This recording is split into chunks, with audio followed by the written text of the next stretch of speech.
आप देख रहे हैं एक नई जिंदगी।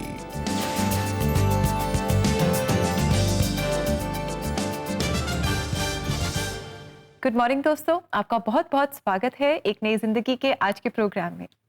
गुड मॉर्निंग फ्रेंड्स, एक नई जिंदगी में आपका स्वागत है। हम बहुत खुश हैं इस सुबह आप हमारे साथ जुड़े हैं। दोस्तों, आज न्यू बिगनिंग सीरीज में हम एक बहुत ही इंटरेस्टिंग टॉपिक आपके लिए खास लेकर के आए हैं। हम बात करते हैं प्रभु यीशु मसीह के बारे में, और अक्सर हम प्रभु यीशु मसीह की सेवकाई के बारे में बात करते हैं, उनकी मिनिस्ट्री के बारे में जो 3.5 साल इस धरती पर उन्होंने की। अक्सर हम भूल जाते हैं कि वो एक कारपेंटर भी थे, एक बढ़ाई भी थे। और आज दोस्तों हम जानेंगे कि एज अ कारपेंटर हम उनके जीवन से क्या क्या सीख सकते हैं।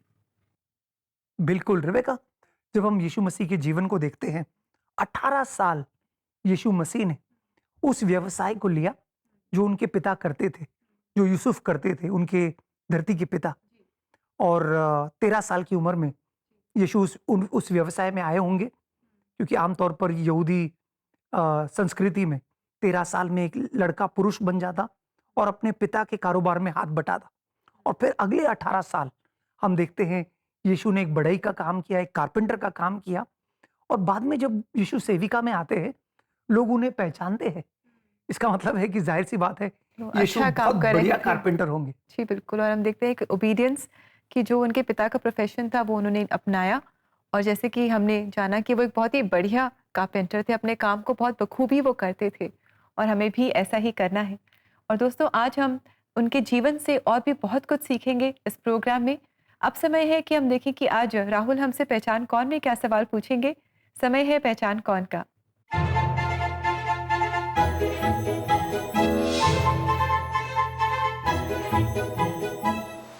दोस्तों, पहचान कौन में आपका सवाल है, तंबू बनाने के कार्य के लिए परमेश्वर ने किस व्यक्ति को अभिषेक किया?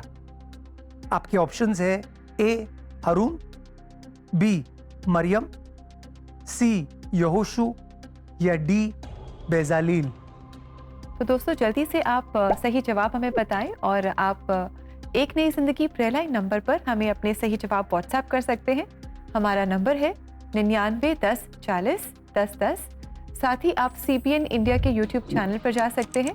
वहां आज के एपिसोड के कमेंट सेक्शन में अपने जवाब आप हमारे साथ शेयर कर सकते हैं। यस दोस्तों, आज का सवाल थोड़ा सा कठिन होगा, लेकिन आप निर्गमन में इसका जवाब आपको मिलेगा।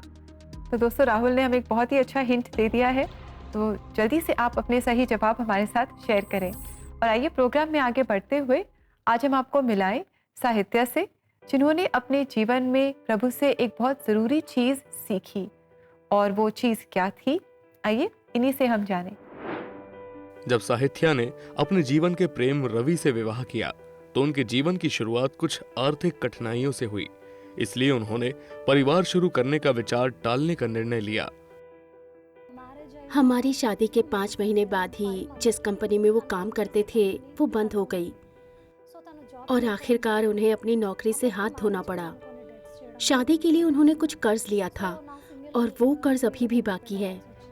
इसलिए हमें सिर्फ मेरी तनख्वाह पर निर्भर रहना पड़ा। उस समय हमने गर्भ धारण पर ज्यादा ध्यान नहीं दिया। करीब 1.5 साल बाद मैं गर्भवती हो गई। ये हमारे लिए वाकई एक आश्चर्य की बात थी, क्योंकि हमें इसकी बिल्कुल भी उम्मीद नहीं थी।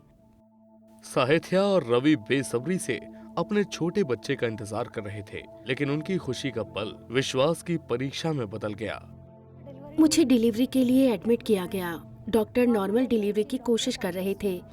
इस प्रक्रिया में बच्चा एक बार बाहर आया और फिर वापस अंदर चला गया, और 10 मिनट बाद बच्चा फिर बाहर आया, लेकिन बच्चा उस 10 मिनटों तक सांस नहीं ले सका। जब बच्चा पैदा हुआ तो वो ना सांस ले रहा था और ना ही रो रहा था। बच्चे को तुरंत NICU में ले जाया गया। 3.5 दिन बाद तेज धड़कनें शुरू हो गई, और आखिरकार 5 या 6 दिनों बाद बच्चा मुझे दिया गया। मुझे तब तक बच्चा नहीं दिया गया था। छोटी उम्र में ही यीशु को अपना जीवन देने के बाद साहित्या ने सहायता और समर्थन के लिए परमेश्वर से प्रार्थना की। डॉक्टर्स ने निर्देश दिया कि बच्चे की विकासात्मक प्रगति पर 1 वर्ष तक नजर रखी जाए। परमेश्वर के अनुग्रह से वो हर तरह से विकास कर रहा था। इससे पता चला कि अब उसे कोई खतरा नहीं है। जब साहित्या ने दूसरी बार गर्भ धारण किया तो अस्थानिक गर्भधारण के कारण उनके जीवन को खतरा पैदा हो गया, जिसके परिणाम स्वरूप उनकी एक फैलोपियन ट्यूब निकालनी पड़ी। तो मेरे पास केवल एक ट्यूब थी। उस समय मैं थोड़ा डिप्रेशन में चली गई थी, क्योंकि परमेश्वर द्वारा दिए गए वायदे वहाँ थे। परमेश्वर ने कहा था कि वो मुझे एक बच्चा देंगे, लेकिन कई सवाल थे कि ऐसा क्यों हुआ। लेकिन परमेश्वर मुझसे बात कर रहे थे और उस समय मुझे मजबूत कर रहे थे। सभी बाधाओं के बावजूद साथिया एक बार फिर गर्भवती हुई। केवल एक फैलोपियन ट्यूब होने के बावजूद भी प्रेगनेंसी बिना किसी परेशानी के आगे बढ़ी, लेकिन साहित्या मन में व्याकुल थी। मेरी दूसरी गर्भावस्था की पुष्टि 15 मई 2022 को हुई। एक तरफ मेरी गर्भावस्था की पुष्टि हुई, लेकिन दूसरी तरफ कई डर थे, लेकिन परमेश्वर के वायदे वहाँ थे। मेरी गर्भावस्था की पुष्टि होने से ठीक पहले परमेश्वर ने मुझसे वायदा किया, विशेष रूप से यशायाह अध्याय 65 से, उनका परिश्रम व्यर्थ न होगा, न उनके बालक घबराहट के लिए उत्पन्न होंगे। इसलिए हर दिन मैं उस वायदे का दावा करती थी। उस वायदे ने मुझे मेरी गर्भावस्था के दौरान संभाले रखा। साहित्या की प्रार्थनाएं उसकी कल्पना से परे सुनी गई जब उसे एक शिशु लड़के की आशीष मिली। आज साहित्या और रवि आश्चर्यचकित खड़े हैं और दी गई आशीष के लिए आभारी हैं। बहुत से लोगों ने मेरे लिए प्रार्थना की। मुझे प्रार्थना का भरपूर समर्थन मिला। प्रार्थना के कारण और परमेश्वर के अनुग्रह के कारण मेरी पहली गर्भावस्था में आई कठिनाइयों की तुलना में मेरी ये डिलीवरी बहुत आसान रही। कुछ ही घंटों में मैंने बच्चे को जन्म दे दिया। मेरी नॉर्मल डिलीवरी हुई थी। बच्चे को भी कोई समस्या नहीं थी। जन्म के तुरंत बाद मुझे बच्चा दे दिया गया। बच्चा भी पूरी तरह से स्वस्थ था और अब 3 महीने पूरे कर चुका है। हालांकि उन लोगों को कठिन समय का सामना करना पड़ा, लेकिन साहित्या का मानना है कि ये यीशु में उनका विश्वास है जो उन्हें यहाँ तक लाया है। हमारे जीवन में और सभी के जीवन में कठिन समय आना तय है। हम उस स्थिति से कैसे निपटते हैं, ये हमारा अगला कदम निर्धारित करता है। इसलिए जब हम पूरी तरह से परमेश्वर के वायदे पर भरोसा करते हैं और पूरी तरह से परमेश्वर पर निर्भर होते हैं, तो परमेश्वर विजयी रूप से हमें उन परिस्थितियों से बाहर लाएगा। मैंने अपने जीवन में 2 चीजें सीखी हैं। एक वचन है जो मुझे हर दिन सब कुछ करने में सहायता करता है, जो मुझे सामर्थ्य देता है, उसमें मैं सब कुछ कर सकता हूँ। ये वो वचन है। मैंने अपने जीवन में एक और सबक सीखा है कि परमेश्वर ही काफी है। इससे कोई फर्क नहीं पड़ता कि कौन या क्या है, चाहे वो वित्तीय स्थिति हो, स्वास्थ्य समस्या हो या रिश्ते की समस्या हो, चाहे कुछ भी हो, उस परिस्थिति में वो काफी है। किसी और चीज की जरूरत नहीं है। Wow, that's such a wonderful story. Thank you very much साहित्या। आपके जीवन से हमने सीखा कि हम बस हमेशा परमेश्वर पर भरोसा रखें। हमारे जीवन में अलग अलग सिचुएशन से और परिस्थितियों से परमेश्वर हमें लेकर के जाते हैं, पर हर परिस्थिति का कोई मकसद होता है। बिल्कुल। और दोस्तों, हमने जैसे कहानी में जाना कि हमें प्रभु को थामे रखना है, क्योंकि जब हम प्रभु को थामते हैं तो प्रभु हमें छोड़ेगा नहीं, त्यागेगा नहीं। दोस्तों, आज हम देख रहे हैं यीशु को, कि यीशु के जो जीवन से हम क्या सीख सकते हैं। खासकर हम जानते हैं यीशु एक ऐसे व्यवसाय में थे, कारपेंट्री के। उन्होंने कमाल के टेबल चेयर्स बनाए होंगे। एक चीज हम देखते हैं कि 18 साल बहुत लंबा अरसा होता है दोस्तों। 18 साल यीशु मसीह ने इस व्यवसाय में लगाया।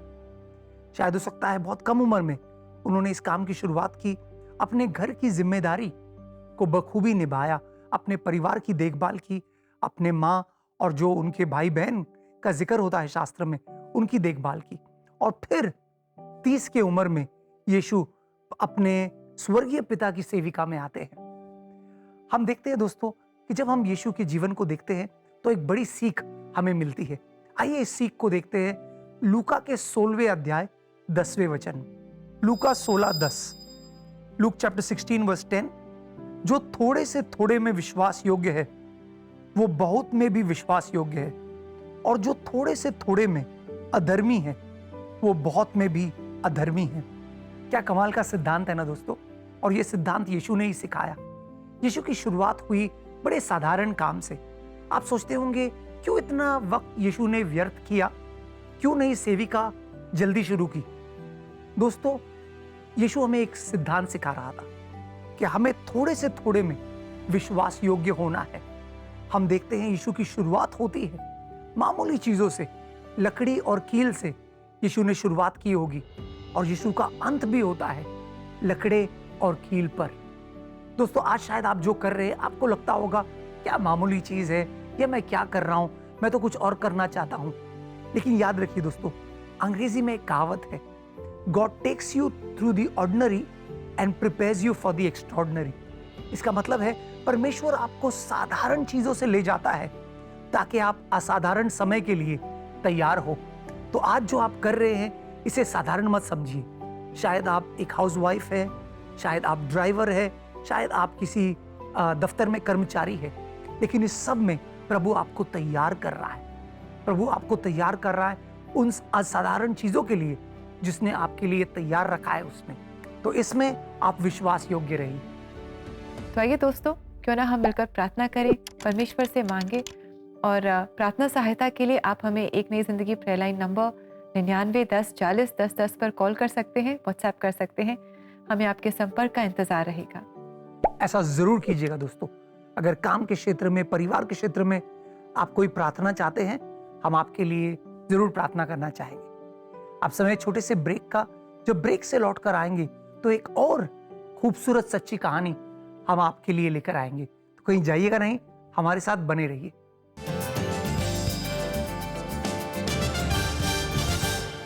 नए साल में अपने लक्ष्य की ओर एक नई सोच और विश्वास के साथ बढ़ते रहें। अपने कल के हार को पीछे छोड़ के एक नई उम्मीद के साथ 2025 में प्रवेश करें। ऑल इंडिया प्रेयर लाइन की टीम के साथ प्रार्थना में जुड़े रहें। Call us today on the number 9910401010। आइए एक नई उमंग के साथ आगे बढ़ें।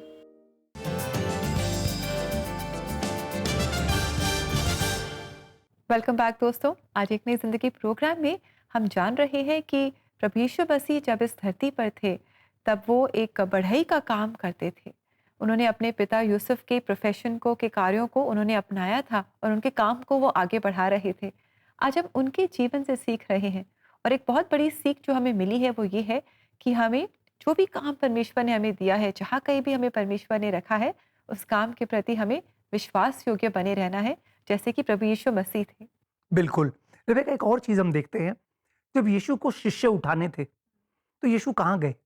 यीशु कोई आराधनालय में नहीं गए जहां पर शायद बड़े पढ़ाकू लोग होंगे जो पुराने करार को बहुत अच्छी तरह जानते होंगे। यीशु गए फिर से ऐसे लोगों के बीच में जो शायद उस समय का मामूली काम कर रहे थे। कोई मछुआरे थे, कोई चुंगी लेने वाले थे। ये अपना काम अच्छे से कर रहे थे और यीशु ने इन्हें पुकारा, इन्हें बुलाया और इन्हें अपना शिष्य बनाया। तो आज हमारे लिए भी ये प्रोत्साहन की बात है दोस्तों कि शायद आप कुछ मामूली चीज कर रहे जो संसार की नजर में मामूली है, लेकिन यीशु मसीह की नजर में वो कीमती है। आप उसे विश्वास योग्य तरीके से कीजिए, परमेश्वर आपको जरूर आशीषित करेगा। जी हाँ दोस्तों, हम अपने जीवन में विश्वास योग्य बने रहें। आज हमने साहित्य की सच्ची कहानी देखी, अब समय है कि एक और सच्ची कहानी हम आपको दिखाएं। तो आइए चलते हैं छत्तीसगढ़ और वहां मुलाकात करते हैं मेघा सैमसन से। जानते हैं कि इन्होंने प्रभु यीशु मसीह के जीवन से क्या सीखा, और ये सच्ची कहानी आपके लिए लेकर आए हैं एक नई जिंदगी प्रोड्यूसर राजीव अमित सिंह। मेघा दूसरी बार मां बनने पर बहुत खुश थी, लेकिन धीरे धीरे उनकी तबीयत खराब होने लगी। जब मेरी प्रेगनेंसी का टाइम था, उस वक्त जब 5th मंथ की मेरी सोनोग्राफी हुई, उसमें मुझे प्री एक्लेम्शिया ऐसा आया। प्री एक्लेम्शिया का मतलब होता है हाई बीपी होना, जिसकी वजह से मदर को झटके आ सकते हैं और उसके कारण बेबी की लाइफ भी रिस्क में हो सकती है। जबकि मुझे किसी भी तरीके की कोई भी परेशानी नहीं हो रही थी। मेघा को डॉक्टर्स ने उनकी हालत को देखते हुए जल्दी एडमिट होने की सलाह दी। जैसे मेरा ऑपरेशन का टाइम नज़दीक आया और मुझे ऑपरेट करने के लिए मुझे एडमिट किया गया, उस समय वो ऐसा टाइम पीरियड था मेरा कि मैं उस समय काफ़ी डिप्रेशन को महसूस कर रही थी। मैं काफ़ी ज़्यादा, मुझे रोना आ रहा था। लेकिन वो ऐसा मेरा टाइम फेस चल रहा था कि मुझे हर किसी की बात, छोटी से छोटी बात मुझे बहुत ज़्यादा बुरी लग जा रही थी और मैं बहुत ज़्यादा हर्ट हो रही थी और मैं काफ़ी ज़्यादा निराशा में जा रही थी, ऐसा मैं कह सकती हूँ। फिर मेरा डिलीवरी का टाइम आया और मैं ऑपरेशन थिएटर में मुझे ले जाया गया। उस समय भी ऐसा था कि मैं काफ़ी ज़्यादा डरी हुई थी और नर्वस थी। इन सब बातों के बावजूद मेघा का विश्वास प्रभु पर था और उनकी डिलीवरी अच्छे से हो पाई। उसके बाद जब मैं डिस्चार्ज होकर घर आई, उसके नेक्स्ट डे से मैंने देखा कि मेरे पैरों में अलग सा बहुत ज़्यादा स्वेलिंग आ रहा था, लेकिन मुझे परेशानी कुछ भी महसूस नहीं हो रही थी कि मुझे मेरे बॉडी में मुझे कुछ सिम्टम्स दिखे, ऐसा कुछ नहीं था। फिर जैसे शाम हुई, फिर मैंने बीपी चेक किया तो मेरा बीपी 166/105 चला गया। लेकिन मेरी मम्मी बहुत ज़्यादा परेशान हो गई ये देख के कि बीपी इतना क्यों बढ़ रहा है, और बीपी उनको पता था कि बीपी बढ़ने के क्या क्या कॉन्सिक्वेंसेस हो सकते हैं और क्या प्रॉब्लम्स आ सकती हैं। अपनी मम्मी के बहुत कहने पर मेघा ने हॉस्पिटल जाने का फैसला किया। मुझे अपने बच्चों को छोड़ के जाना मुझे बहुत ज़्यादा पेनफुल था वो मेरे लिए, कि मेरी बच्ची सिर्फ 10 दिन की थी और मुझे उसको छोड़ के जाना था वहाँ पर। लेकिन मैं उसको छोड़ के गई हॉस्पिटल, और जब मैं हॉस्पिटल गई तो वहाँ पर मेरा बीपी 215/117 हो गया था। तभी भी मुझे कुछ प्रॉब्लम नहीं हो रही थी, लेकिन मुझे डॉक्टरों ने जब देखा तो मुझे सीधे उन्होंने रेड जोन में डाल दिया। फिर उन्होंने मुझे बीपी कम करने का तुरंत इन्होंने इंजेक्शन दिया, और मेरे दिमाग में मेरे बच्चे ही चल रहे थे, क्योंकि जब मैं घर से निकलने वाली थी और मैं वॉशरूम गई थी और मेरे बच्चे दोनों रूम में अकेले थे, तो मेरी बड़ी बेटी बोलती है कि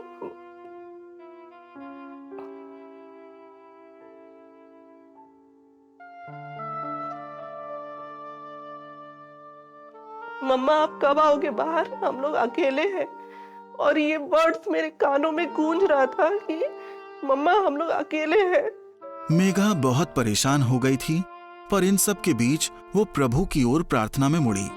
और जैसे जैसे वो दिन गुजरा, तब मैंने एक प्रार्थना करी परमेश्वर से कि परमेश्वर, मैं ऐसी नहीं हूँ कि मैं हर बात पे रोऊं, हर बात में ऐसा करूं। आपने मुझे बहुत स्ट्रांग बनाया है और मुझे कुछ नहीं हो सकता है। मैं ये जानती हूँ आपने मुझे बच्चे दिया है, तो उन बच्चों का पालन पोषण करने के लिए आप मुझे वहाँ पर रखेंगे, ये मैं जानती हूँ। और मैं सही सलामत अपने बच्चों के पास वापस जाऊंगी। परमेश्वर आप मुझे लेकर जाएंगे, और मुझे कुछ नहीं हुआ है। बस मैं ये प्रार्थना करते करते मेरी कब आंखें लग गई मुझे पता नहीं चला। जब मैं उठी मेरा बीपी एकदम नॉर्मल था, सब चीज नॉर्मल था मेरा। मैं परमेश्वर का धन्यवाद देती हूँ कि ऐसे परमेश्वर ने मेरे जीवन में एक नई शुरुआत को किया, जहाँ मैंने परमेश्वर के हाथ को अपने ऊपर देखा। और जैसा कि भजन संहिता 91 के दूसरे पद में लिखा है कि वह मेरा परमेश्वर है, मैं उस पर भरोसा रखती हूँ। उस वचन के अनुसार मैंने अपने परमेश्वर से कहा कि परमेश्वर, मुझे ये निश्चय है कि ये परिस्थिति से तो आप मुझे बाहर निकाल रहे हैं और मुझे कुछ नहीं होगा, और मैं सही सलामत अपने परिवार के पास वापस चले जाऊंगी। मेरे लोगों के साथ मेरी नई शुरुआत है, मेरी सोच की नई शुरुआत है। बहुत अच्छी कहानी है मेघा की, और मेघा ने प्रभु यीशु मसीह से सीखा कि उसे माफ़ करना है, अपने रिश्तों को एक और मौका देना है, और इन रिश्तों में परमेश्वर के प्रेम को दिखाना है, और परमेश्वर के प्रेम से इन रिश्तों को सींचना है। और thank you very much Megha, अपनी कहानी हमारे साथ शेयर करने के लिए। हम सब ने आपके जीवन से बहुत आशीष पाई है। Yes, thank you Megha. दोस्तों, अब समय है छोटे से ब्रेक का। जो ब्रेक से लौट कर आएंगे तो हम आपके लिए प्रार्थना करने वाले हैं। दोस्तों, हम प्रार्थना करेंगे कि यीशु के जीवन से हम भी प्रेरणा पाए और हम भी ऐसा जीवन व्यतीत करें जो विश्वास योग्य जीवन है। तो कहीं जाइएगा नहीं, हमारे साथ बने रहिए, जल्दी लौट आते हैं।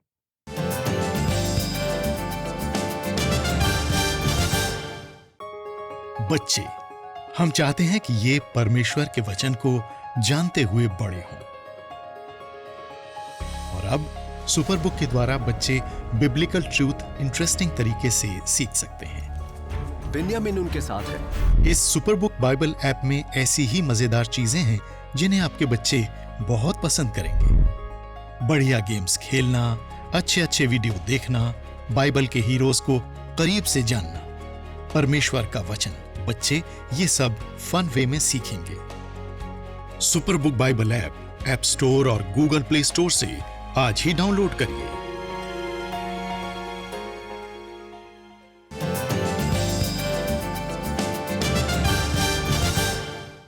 वेलकम बैक दोस्तों, एक नई जिंदगी प्रोग्राम में आज हम बात कर रहे हैं प्रभु यीशु मसीह के जीवन के बारे में, जो उन्होंने धरती पर गुजारा। और हमने जाना है कि कैसे वो एक बढ़ाई का काम करते थे। उनके जीवन से आज हम सब सीख रहे हैं। हमने सीखा है कि वो विश्वास योग्य थे, हम भी विश्वास योग्य बने रहें। वो माफ़ करते थे, हम भी माफ़ करें। वो हमेशा प्रेम दिखाते थे, हम भी एक दूसरे को प्रेम दिखाएं। और ये आसान नहीं है रेबेका, लेकिन मुमकिन है। परमेश्वर हमें सामर्थ देगा वो करने के लिए जो शायद लगे साधारण है, लेकिन उसका जो रेपरकशन है, जो उसका असर है, वो असाधारण होने वाला है। और इसलिए इस समय हम प्रार्थना करेंगे हमारे प्रिय दर्शकों के लिए। आइए दोस्तों, मिलकर प्रार्थना करते हैं कि हमारे साधारण में परमेश्वर असाधारण कार्य करे। सारी महिमा, हमारी मेहनत और हमारे प्रतिफल उसी के हाथ में है। आइए उससे दुआ करते हैं। स्वर्गीय पिता, हम धन्यवाद देते हैं। धन्यवाद यीशु मसीह के जीवन के लिए, जो हमारे लिए एक उदाहरण है प्रभु, एक जीता जागता सबूत है कि एक व्यक्ति को इस पृथ्वी पर कैसे होना है। यीशु मसीह, हम देखते हैं कि इस साधारण कार्य में भी तू कितना विश्वास योग्य था। जो तुझे पिता से मिला वो तूने बखूबी किया, चाहे वो धरती के पिता हो या तेरे स्वर्ग के पिता। प्रभु, तूने अपने काम के प्रति विश्वास योग्यता दिखाई और तूने जो भी किया प्रभु वो खूबसूरत किया।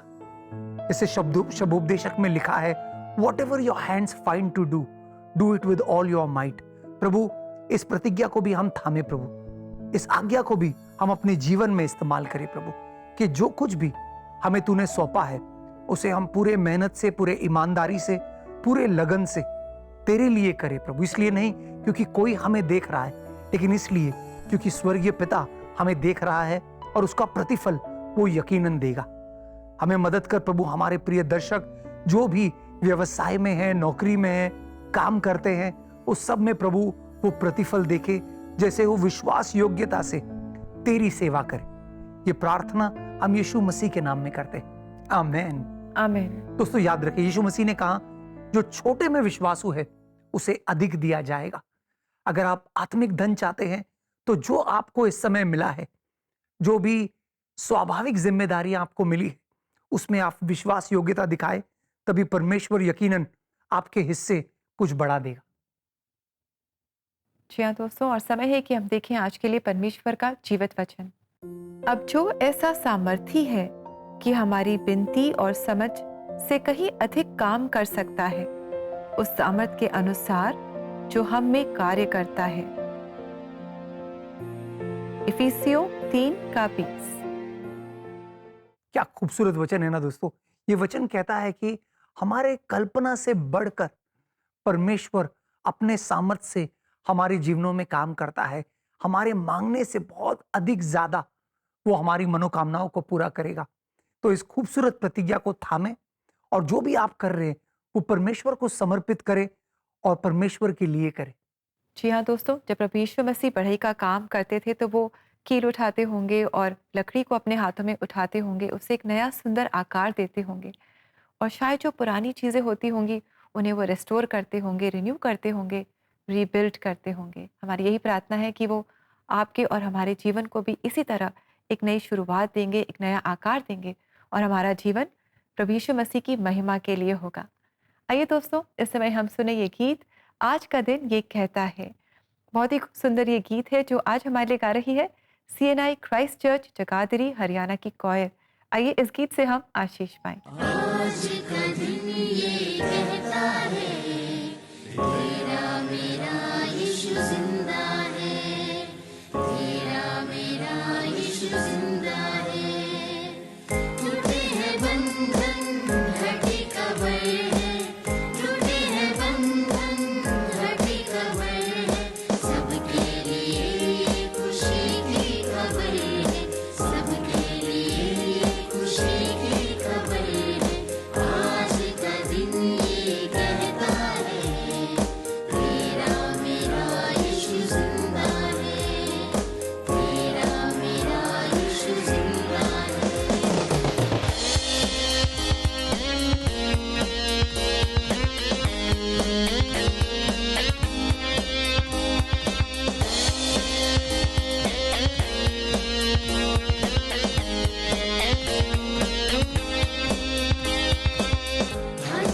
तीसरा देखो कबर पर आई थी मरियम, आई थी मरियम।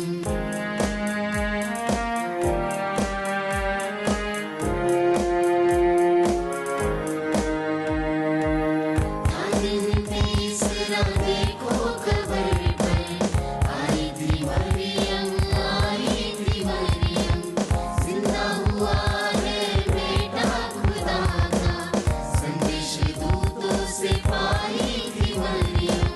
हारी है मौत भी खाली कबर है, हारी है मौत भी खाली कबर है।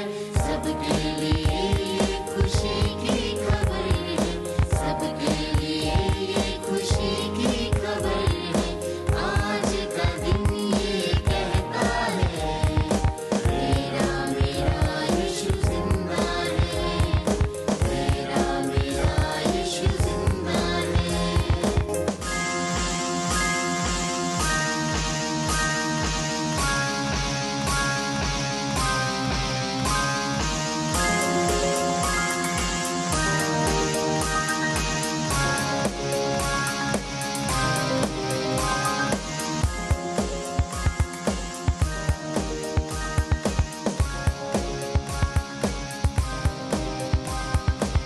स्वर्ग को जाते हुए यीशु राजा ने बोला था चेलों से, बोला था चेलों से।